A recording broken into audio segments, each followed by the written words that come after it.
communauté, sachez que la prédication, c'est le moment où un pasteur lit un texte dans la Bible et l'explique. En ce moment, nous parcourons une série de prédications. On suit les 7 lettres que Jésus a adressées aux églises de l'Apocalypse. Et aujourd'hui, alors j'ai intitulé la prédication d'aujourd'hui Faible mais aimé. Et ça va plutôt très bien avec une prière que j'ai entendue tout à l'heure. Faible, mais aimé. Et donc, il est question d'une église. Une église qui est faible, mais pourtant aimée de Jésus.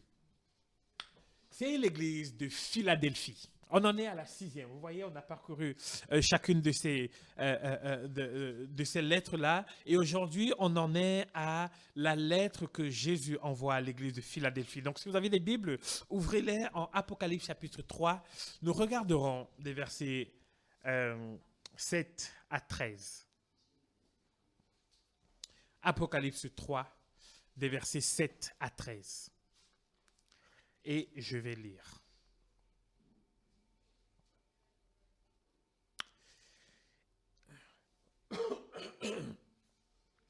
Écrit à l'ange de l'église de Philadelphie.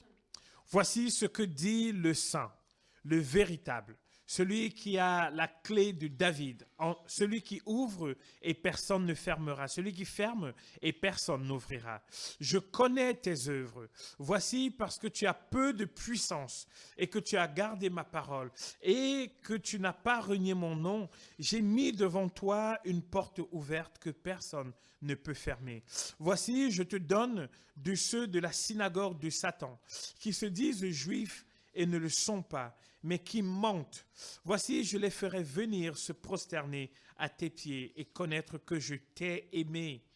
Parce que tu as gardé la parole de la persévérance en moi, je te garderai aussi à l'heure de la tentation qui va venir sur le monde entier.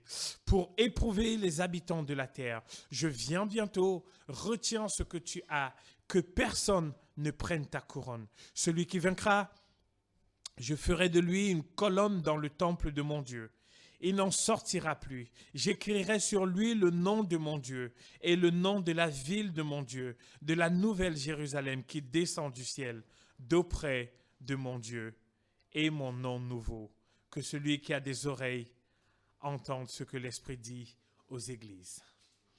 C'est la parole de Dieu, frères et sœurs. Alors, j'aimerais rappeler quelques éléments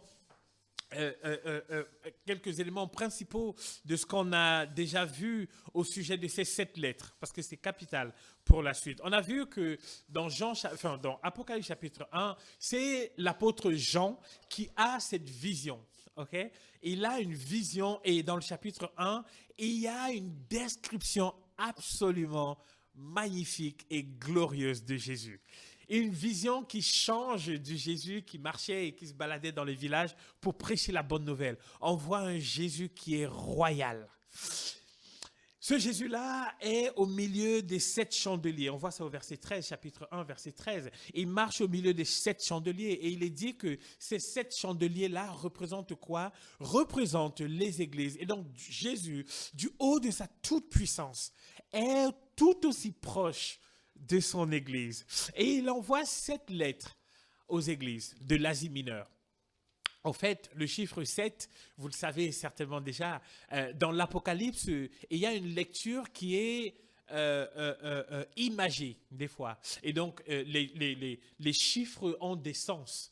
Vous verrez le chiffre 3, le chiffre 7, les chiffres 40, le nombre 40, etc. Le chiffre 7, c'est l'image de la complétude, de quelque chose qui est complet, d'universel, de total. Et donc, Jésus, lorsqu'il écrit aux 7 lettres aux 7 églises, il dit que ces lettres-là, en réalité, sont pour ces églises-là en premier, mais pour toutes les églises du monde, ok? Vous voyez, puisque c'est l'universalité, la complétude. Et depuis le début de l'étude de ces lettres, on a remarqué une structure qui est plus ou moins identique à chaque fois. C'est-à-dire que tout le monde pourrait dégager facilement une structure de prédication pour ces textes-ci. C'est une structure qui sort et qui jaillit très naturellement du texte, très généralement. Et en réalité, c'est d'ailleurs une structure qui est commune, puisque quand on écrit une lettre à quelqu'un, alors je me rappelle que quand j'étais fiancé avec Grace, j'aimais bien lui écrire des lettres à la main. Et c'était... ça respecte un certain canevas. Ok, il y a le destinataire à qui est-ce que j'écris. Donc moi j'écrivais à Grace. Mais ici, ce qu'on voit dans cette lettre-ci, c'est que premièrement, le Seigneur va préciser qui est le destinataire de la lettre. Ensuite, il va se présenter lui-même. Okay. Et on a remarqué que très généralement, la présentation qu'il faisait de lui-même était tirée de quoi? De la présentation qu'on a dans la révélation du chapitre 1, c'est-à-dire dans la description qui est faite de Jésus dans le chapitre 1. Et ensuite, il y a donc le corps de la lettre, c'est-à-dire le contenu même de la lettre. Là encore, découpé en 4 sous-parties. Premièrement, Jésus commence généralement par faire des félicitations. Il dit, je connais que dans ton église, il y a ça, et donc bravo. Ensuite, il dit, par contre, attention. Je vois aussi qu'il y a des choses qui ne sont pas bien, qui ne marchent pas bien dans ton église, qui ne sont pas correctes. Et donc, fais attention. Et en troisième, il y a la recommandation. Quand il dit, il y a ça qui ne marche pas, généralement, Jésus va dire, voici ce que tu devrais faire pour que ça change. Vous voyez? Et c'est une très belle façon c'est très pédagogique pour nous aussi, dans notre façon à nous, de nous exhorter et de nous reprendre mutuellement. C'est très pertinent. J'apprécie beaucoup quand quelqu'un me dit, Gaël, quand tu fais telle chose, c'est pas tout à fait bien. J'apprécie surtout quand la personne me dit, voici ce que tu pourrais faire pour que ce soit différent. Vous voyez? Et c'est exactement ce que le Seigneur fait ici. Il fait des recommandations. Et tout à la fin, il va faire des promesses. Il dit à celui qui vaincra, au vainqueur, je donnerai ceci ou cela. Et donc, c'est ça le plan général. Je vous propose que ce soit le même plan pour la lettre à Philadelphie. Alors, premièrement, les destinataires. Si on voit ça dans le verset 7. Regardez, il est écrit à l'ange de l'église de Philadelphie. La lettre s'adresse donc à l'église de Philadelphie. C'est qui cette église-là? Tout ce qu'on sait de cette église, c'est ce que Jésus dit au verset 8. On ne connaît pas grand-chose de cette église-là. Okay?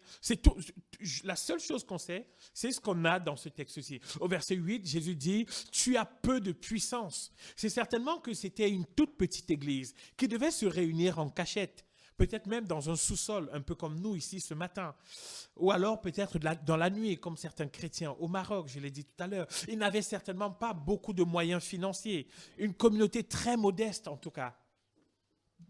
Mais la ville de Philadelphie. Philadelphie était une toute petite ville située dans l'Asie mineure et qui avait quelque chose d'assez particulier. C'est que c'était une ville instable.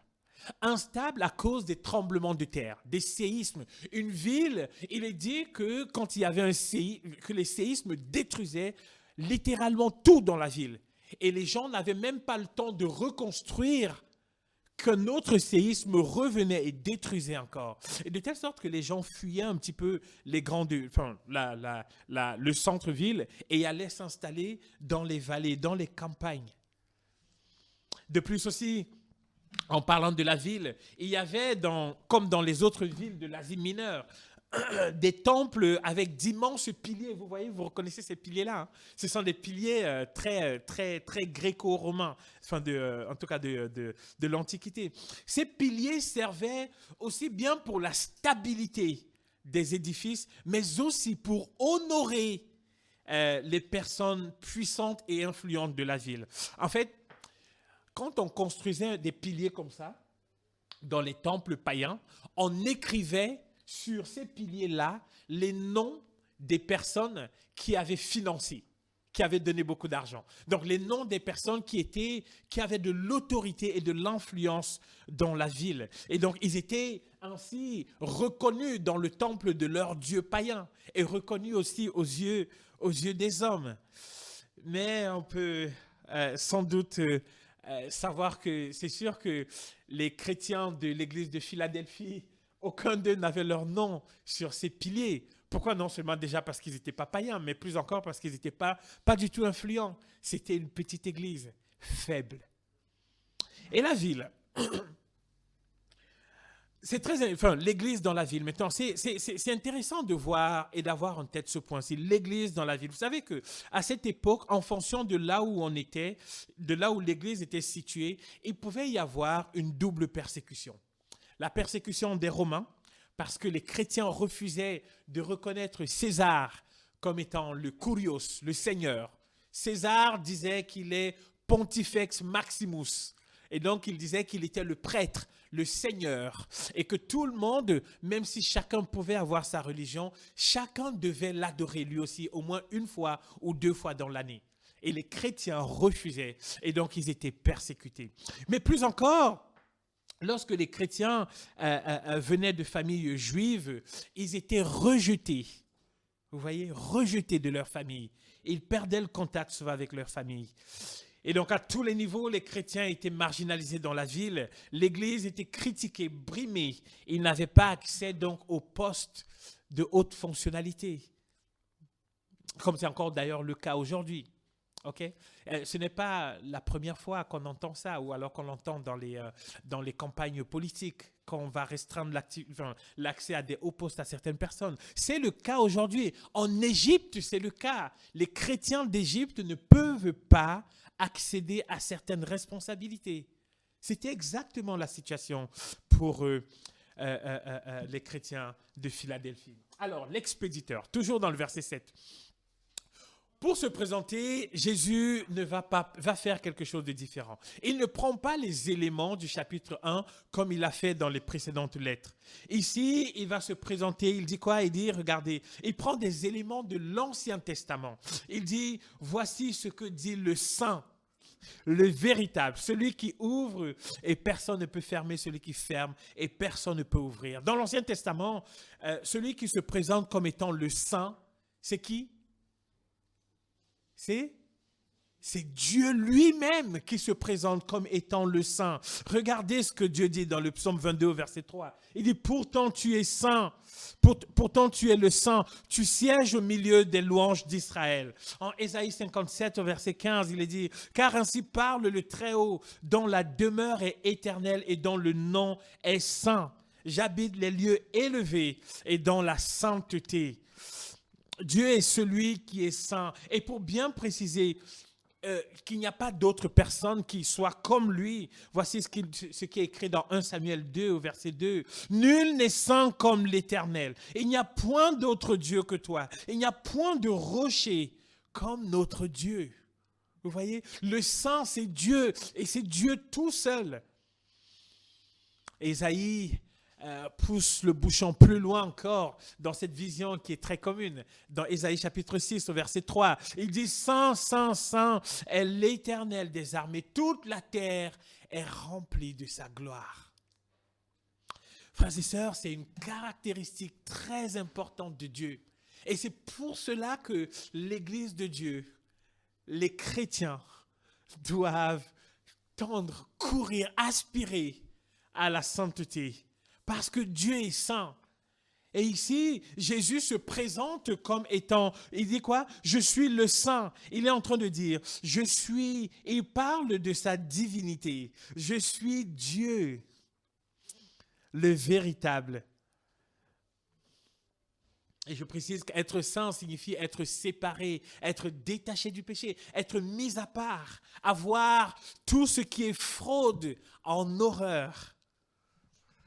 Et il précise du haut de sa sainteté, de sa seigneurie, de sa divinité, je suis celui qui a les clés de David. Vous voyez, il y a de l'autorité. Je suis celui qui ferme une porte et personne ne peut ouvrir. Je suis celui qui ouvre une porte et personne ne peut fermer. C'est rassurant d'avoir ce Dieu-là. C'est-à-dire, il dit, quand je ferme une porte, Alors, c'est la première fois que j'ai entendu ça, c'était ma mère qui priait et j'étais choqué. J'ai beaucoup réfléchi avant de dire Amen. Parce qu'on priait et elle remerciait Dieu pour toutes les portes qu'il ferme. Wow, j'ai bugué. J'ai fini par le dire. Amen. Parce qu'en réalité, c'est rassurant d'avoir ce Dieu-là. Il ferme des portes et il l'ouvre. Et ce qu'on peut savoir, c'est que quand Dieu nous aime, c'est bien que des fois, il ferme des portes. Vous voyez? C'est bien que des fois, je dise à ma fille, ne touche pas au fer qui chauffe. C'est bien. Maintenant, le contenu de la lettre. Alors, la seconde surprise qu'on voit dans cette lettre, c'est que, contrairement aux autres églises, Jésus ne leur fait aucune reproche. Avez-vous remarqué ça? Jésus ne leur fait absolument aucun reproche. Bien au contraire, ils ont les félicitations du jury. Mention honorable. Et avant de les féliciter d'ailleurs, Jésus nous donne une indication très importante de la condition de cette église. Regardez, verset 8. « Je connais tes œuvres. Voici parce que tu as peu de puissance. » Parlons-en un peu de la puissance, frères et sœurs. Je crois que l'idée de la puissance est devenue un peu banale aujourd'hui dans le milieu chrétien. On veut la puissance dans la louange. Ok? On cherche la puissance dans la prière. Et souvent, dans l'imaginaire, on veut la puissance dans tout. Et souvent, dans l'imaginaire des gens, la puissance ressemble à ces endroits où des gens parlent très fort, là où des gens tombent, là où l'éclairage est parfait, là où la salle est souvent bien décorée, là où les pasteurs disent prophétiser, là où des gens parlent dans d'autres langues. Je suis désolé si vous avez l'impression que je caricature un petit peu. En tout cas, c'est ce qui m'est venu en tête tout de suite. Mais il semble que c'est à ça que les gens pensent lorsqu'ils pensent à la puissance. Et ce qu'on voit dans ce texte, c'est qu'il n'y a absolument aucune puissance. Je veux dire que Jésus aime cette église alors qu'elle n'a aucune puissance. Et quand il dit qu'il aime cette église, c'est que cette église est censée devenir le modèle de toutes les églises. Il dit que ce n'est pas la puissance qui fait donc tout. L'église est certainement petite et même jusque-là, ce n'est pas ça qui fait que Jésus l'aime. Ni la puissance, ni sa taille, ni l'excitation de ces gens. Vous savez, vous vous souvenez dans l'église de Sardes, il était dit à Sardes, tu te passes pour vivante alors que tu es morte. Tu te passes pour vivante alors que tu es morte. Vous pouvez être très nombreux et il n'y a absolument aucun chrétien. Vous pouvez être très agités alors que vous êtes tous morts. Mais en fait, frères et sœurs, regardez donc maintenant, puisque la puissance n'est pas dans toute cette agitation-là, regardez maintenant où est la puissance. Regardez ce qui fait que Jésus aime cette église et l'érige comme modèle. Oh, ma prière, frères et sœurs, c'est qu'on aspire à ça et qu'on prenne exemple. Premièrement, cette église est obéissante. Regardez le verset 8. Jésus a reproché à Sardes de ne pas s'attacher à la parole de Dieu, mais à Philadelphie, c'est tout l'inverse. Il leur dit, je connais tes œuvres. Voici parce que tu as peu de puissance et que tu as gardé ma parole. Vous voyez, tu as gardé ma parole. L'idée de garder la parole peut se voir à deux niveaux. Premièrement, les pasteurs de cette église devaient certainement prêcher la parole véritable de Dieu. Dans l'adversité, dans la difficulté que cette église pouvait vivre, la tentation est facile d'édulcorer un petit peu le message de Dieu, de le changer un petit peu pour l'adapter aux gens, à ce que les gens vont aimer chatouiller leurs oreilles et les faire venir plus nombreux encore. mais ils étaient certainement fidèles.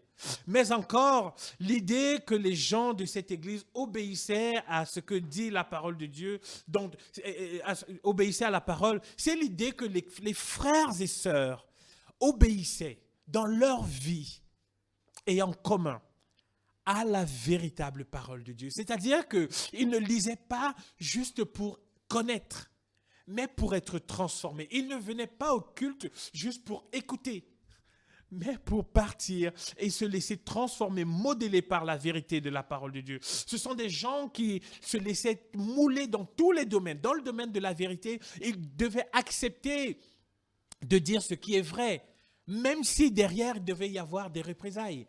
Dans le domaine de la sexualité, ils reconnaissaient certainement que c'est une bénédiction de Dieu qui ne peut et ne doit se vivre que dans le contexte exclusif du mariage entre un homme et une femme.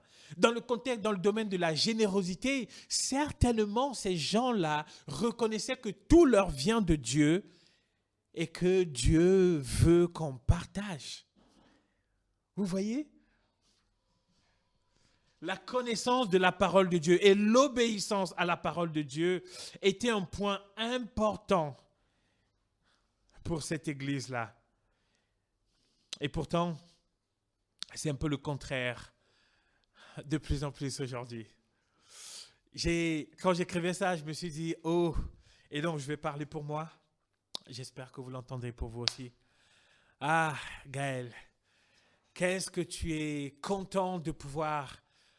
Tu acceptes joyeusement de passer 25 ou 30 heures de ton temps à préparer une prédication. Et lorsque Dieu te dit de pardonner, cette personne qui est juste à côté, non, tu ne veux pas. On veut faire de grandes choses. On veut toujours faire de grandes choses. Et l'obéissance simple à ce que Dieu demande, on préfère ne pas. Vous connaissez ces personnes? Est-ce qu'il y a souvent dans vos cœurs ce sentiment de se dire, je veux, si Dieu me dit demain de tout lâcher, de prendre mon sac, partir en Afrique ou en Amérique, prêcher l'évangile, je claque tout, je pars. Peut-être. Mais ce qu'il dit déjà, c'est arrête de critiquer. Change les sentiments qu'il y a dans ton cœur vis-à-vis de tes frères et de tes sœurs. Obéis à la parole. Faisons quelque chose d'important pour ta vie. La preuve qu'on est capable de faire de grandes choses avec joie, c'est qu'on est capable d'obéir dans les petites choses avec joie. L'obéissance à la parole de Dieu.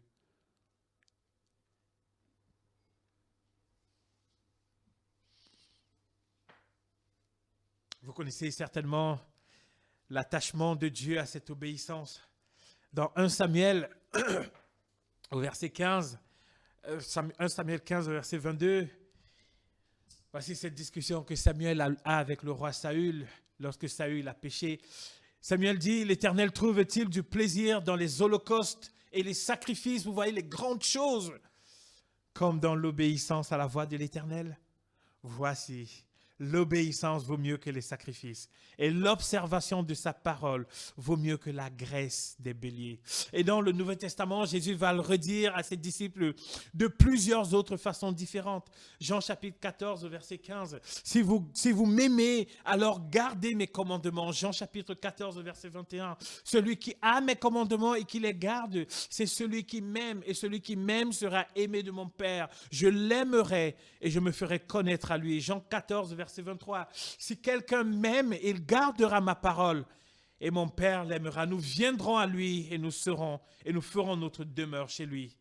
Frères et sœurs, voilà une des clés, des premières choses à retenir. Évidemment que des fois c'est difficile d'obéir à la parole de Dieu. Évidemment, à cause de l'habitude, à cause de la peur du contexte. Mais il me semble, frères et sœurs, que quand on est chrétien, on doit toujours être en lutte permanente pour l'obéissance à la parole de Dieu. Vous voyez? Je veux dire qu'aujourd'hui, à ce moment-ci, si je vous demandais dans quel domaine de votre vie vous luttez pour être obéissant à la parole de Dieu, quelque chose devrait tout de suite vous monter en tête. Et dire, ah, il y a ce domaine-là avec lequel je lutte. L'amour pour les frères peut-être, le mensonge peut-être, la pornographie peut-être, l'alcool peut-être, la colère peut-être. Vous voyez, en perpétuelle lutte pour l'obéissance à la parole de Dieu. La deuxième chose qu'on voit, c'est la fidélité. C'est le verset 8, toujours. Il dit, je connais tes œuvres. Voici parce que tu as peu de puissance. Vous vous souvenez, il n'y a pas de puissance dans cette église-là. Ils sont faibles, ils ne sont même pas nombreux. Et que tu as gardé ma parole et que tu n'as pas renié mon nom. Alors, frères et sœurs, puisque vous avez tous suivi les campagnes électorales, alors je ne fais pas de politique, hein, un petit peu quand même. Puisque vous avez tous suivi les campagnes électorales, alors vous avez bien vu que certaines personnes ou certains partis politiques, se sentant en difficulté, ont fait quoi? Ils ont abandonné leur parti politique, ils ont renié leurs anciens camarades, ils ont oublié les anciennes convictions qu'ils défendaient, ils ne veulent pas qu'on leur rappelle ce qu'ils disaient avant, ils ont effacé toutes leurs publications sur Facebook, sur Instagram, ils ont tout effacé parce qu'ils ne veulent pas qu'on les rattache à ce qu'ils étaient avant. Pourquoi? À cause de la pression. Ils se sentent faibles, la pression électorale. Faible et sous pression. Un peu comme cette église de Philadelphie. Elle est petite, elle est faible, elle est insignifiante dans la ville. Une ville qui ne tient pas longtemps. Une ville qui est tout le temps fracassée, détruite par les séismes. Cette église dont les membres ne sont pas les plus illustres de la ville. Cette église qui est faible certainement à cause de tous ses besoins matériels. Ça se trouve, ils n'avaient pas d'argent. Si ça se trouve, ils n'avaient même pas de local. Ils se réunissaient dans un sous-sol comme nous. Mais contrairement à certains politiques, l'église de Philadelphie est restée fidèle et solidement attachée au nom du Seigneur Jésus.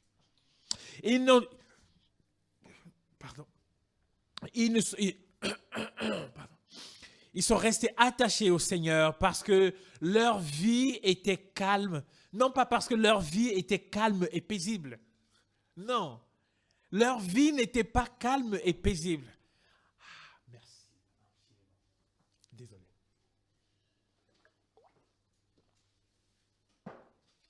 Vous savez que c'est facile de ne pas renier le Seigneur lorsque tout va bien.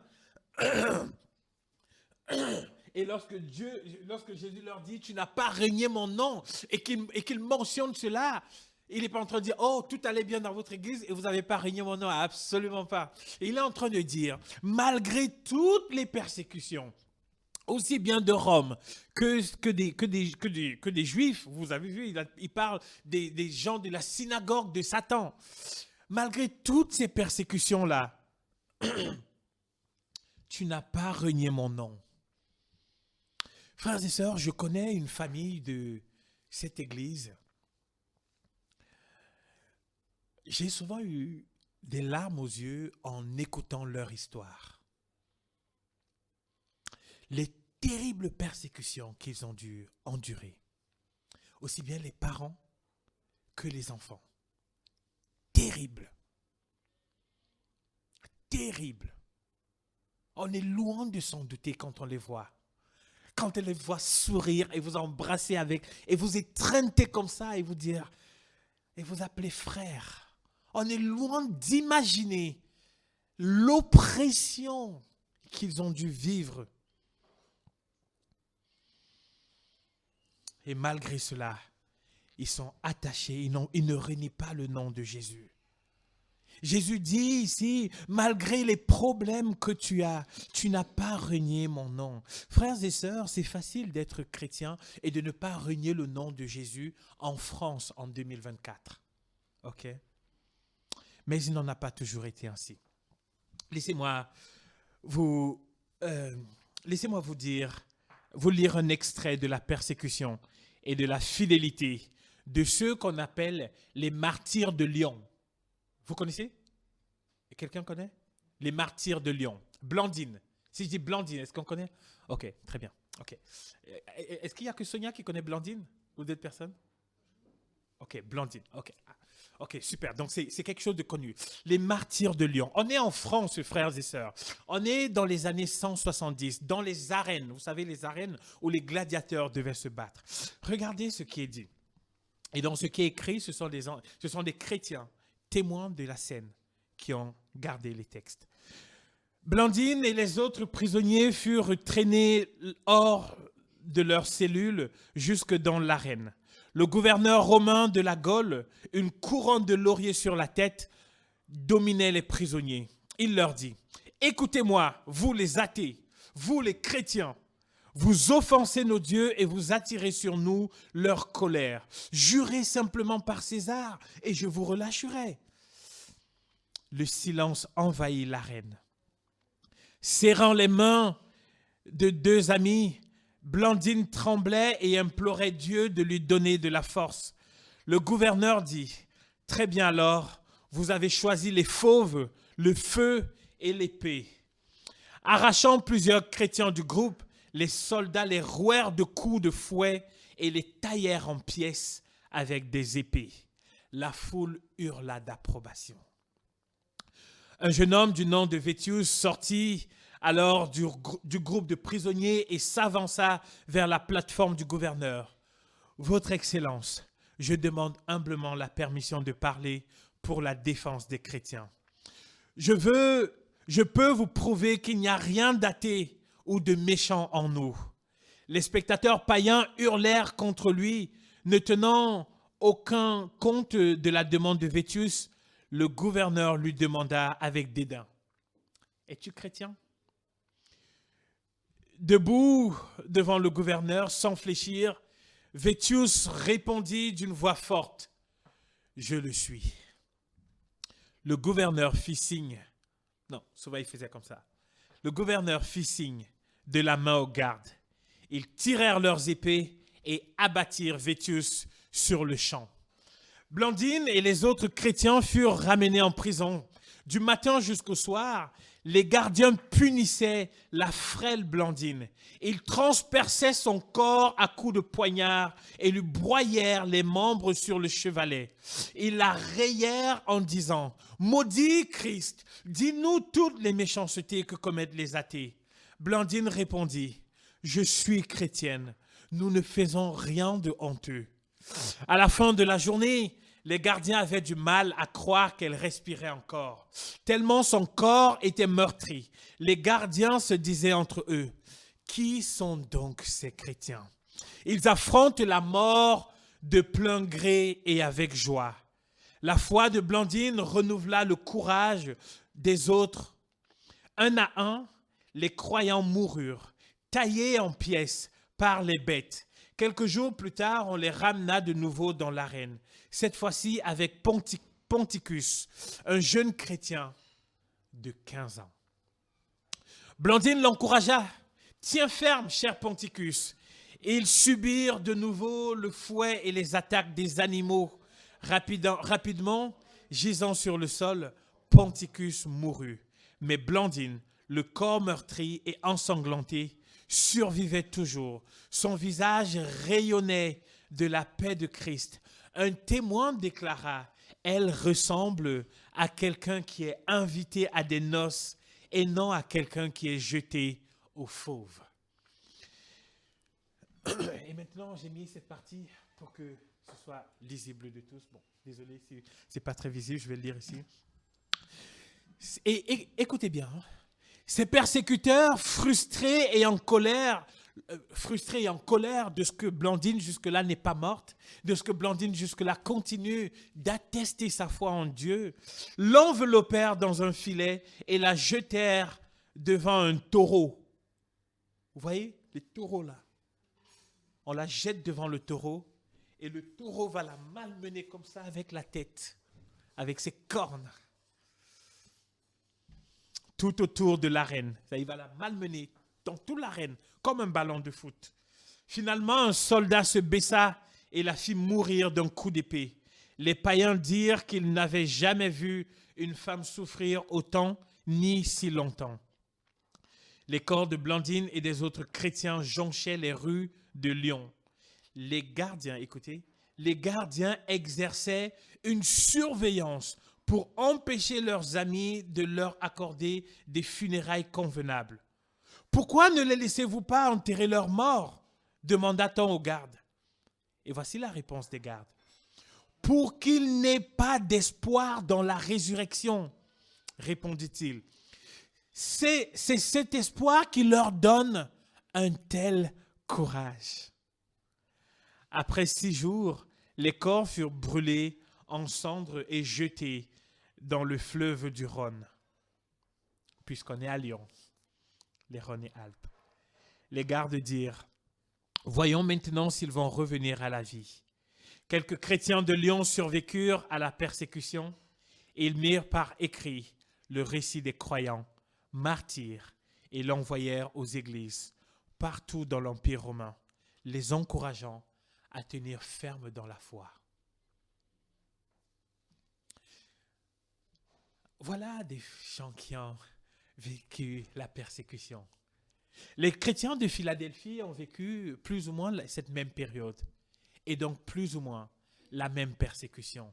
Néron, un empereur romain, embrochait les chrétiens, c'est-à-dire il leur mettait en bois et les piquait comme ça dans la rue et on les oignait d'huile et on les flambait dans la nuit et ils servaient de torches. Et ils tenaient. Tu n'as pas renié mon nom. Et pour nous ici en France en 2024, frères et sœurs, nous n'aurons jamais à subir le martyre de Blandine. Et nous en sommes reconnaissants pour cela. Mais à quoi ressemble en réalité, à quoi ça ressemble de ne pas renier le nom de Jésus? Ce n'est pas juste de ne plus se dire chrétien. La pire renonciation, c'est de se dire chrétien et de vivre exactement ce qui n'est pas du tout chrétien. Souvent au boulot, on souhaite que personne ne sache qu'on est chrétien et qu'on va à l'église. Pourquoi? Parce que notre façon de vivre, de critiquer les gens, d'agresser tout le monde, d'être en colère pour tout et rien, fait qu'on renie le nom de Jésus. Et donc on préfère que personne ne sache qu'on est chrétien. Lorsqu'avec des amis, on se donne à des discussions légères, impudiques, des discussions sales. On ne veut pas qu'on sache qu'on est chrétien. Et en cela, on est en train de renier le nom de Jésus. Frères et sœurs, ne pas renier le nom de Jésus, c'est vivre et parler partout où Dieu nous emmène, de façon à pouvoir dire, lorsque l'occasion se présente, que nous sommes chrétiens. Vivre et parler de façon à ce que, lorsque l'occasion arrive, qu'on puisse le dire en toute liberté, que nous sommes chrétiens.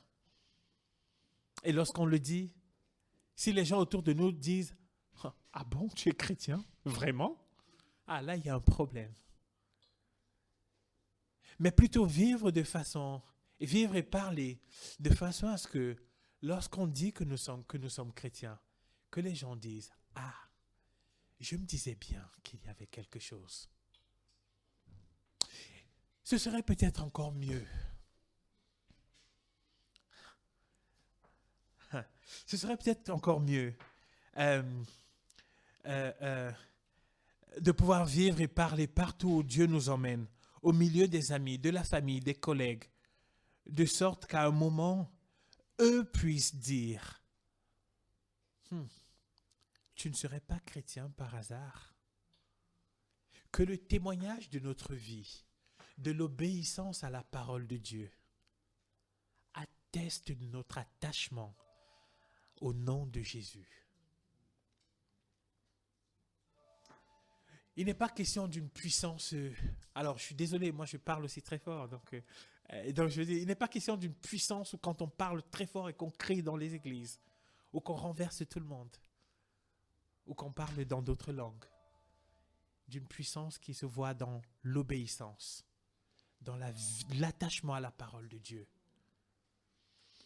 Frères et sœurs, une question. Le troisième point et dernier, c'est la persévérance. On voit ça dans les versets 9 et 10. Vous voyez, si les chrétiens, si Blandine et ses amis ont persévéré et n'ont pas renié le nom de Jésus à cause de l'espérance de la résurrection, les chrétiens de Philadelphie ont persévéré dans le nom de Jésus à cause de l'amour de Jésus. Vous voyez ça dans le verset 9? Il dit, parce que tu as gardé la parole de... Alors, voici, je les ferai venir se prosterner à tes pieds et connaître que je t'ai aimé. Ils se savaient aimer. Ils savaient que peu importe ce qui se passait, ils étaient aimés de Dieu, aimés pour l'éternité par Dieu. Peu importe leurs conditions, ils étaient aimés de Dieu. Cette église-là disait à tout le monde, nous sommes aimés. Et les Juifs leur disaient, non, c'est nous le peuple élu de Dieu.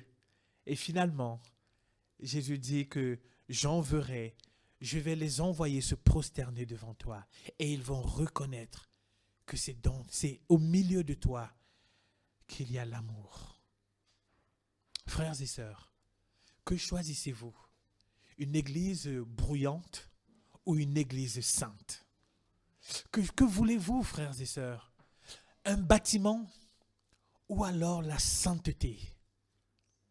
Il faut que l'absolu en Jésus soit ce que nous désirions. C'est-à-dire, comme Jésus le dit, qu'on désire le royaume et la justice de Dieu, de telle sorte que toute autre chose soit quoi? Donné par-dessus tout, un surplus. Et ensuite, il y a des promesses très réconfortantes.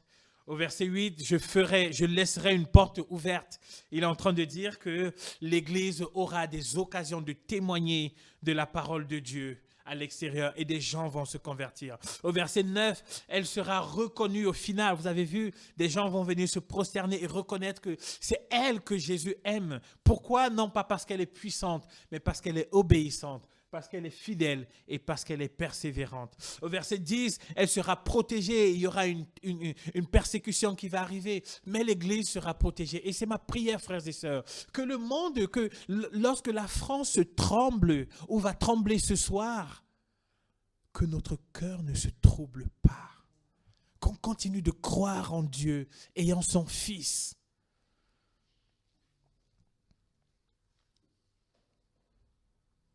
Au verset 12, regardez ce qui est dit.